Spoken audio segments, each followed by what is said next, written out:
द्वितीय श्रेणीर भाई भौणी मानक सामाजिक कालांश पाई स्वागत।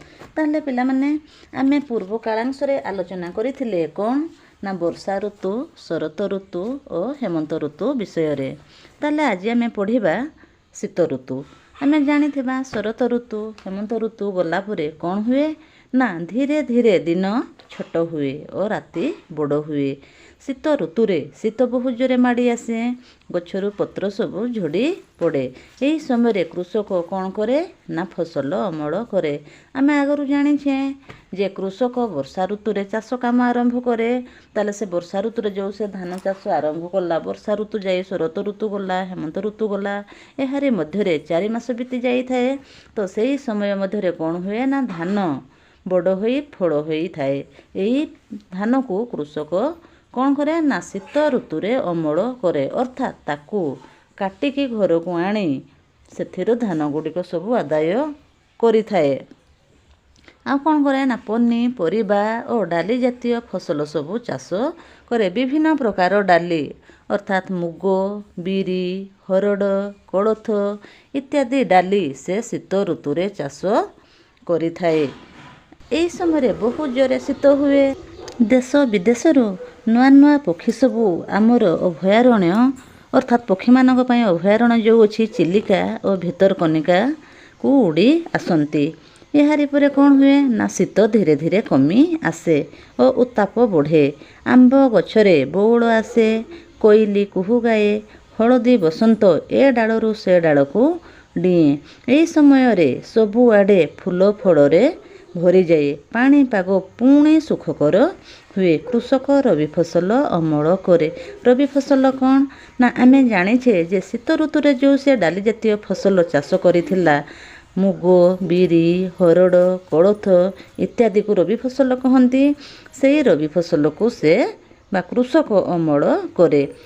तो यही समय को कौन कहंती ना बसंत ऋतु। यही समय रे पानीपाग बहुत आरामदायक होई थाए। एहा परे कौन हुए ना उत्ताप बा गरम अधिकरू अधिक बढ़े। यही समय दिन बड़ हुए और राति छोट हुए, किंतु बहुत गरम हुए। यही समय आंब, पणस, खजूरी बहुत पाचे। तरभुज और आइसक्रीम खाइबा को इच्छा हुए। देहरु गम गम झाड़ बाहरे।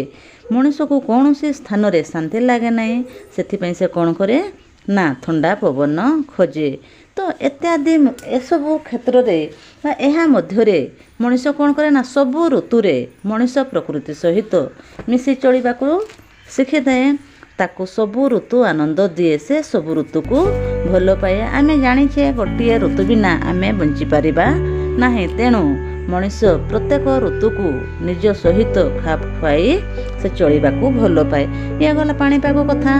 ठीक सही परि सबु अंचलर समान प्रकार नुहे। केउं अंचल समतल तो केउं अंचल पहाड़िया होई थाए।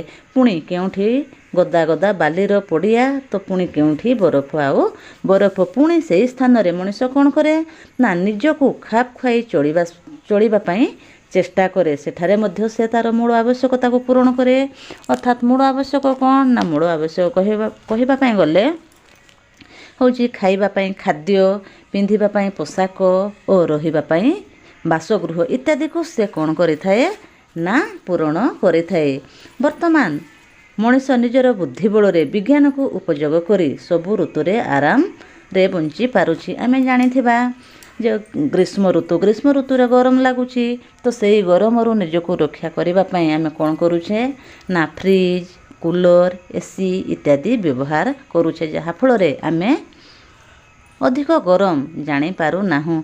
ठीक सही परी शीत ऋतु रे स्वेटर, कमल, जैकेट, चादर, टोपी, मफलर इत्यादि आमे व्यवहार करूछे। एहा व्यतीत घरे आमे कौन करूछे ना रूम हीटर व्यवहार करूछे, जहा फल रे घरे आमको शीत कष्ट मध्य अनुभूत हो नै बा शीत कष्ट आमे जानी पारू नाहु। ताले पिला माने आजर कालांश को आमे एठी रखिबा। एहा परे प्रश्न उत्तर अछि ताकू आमे करिबा।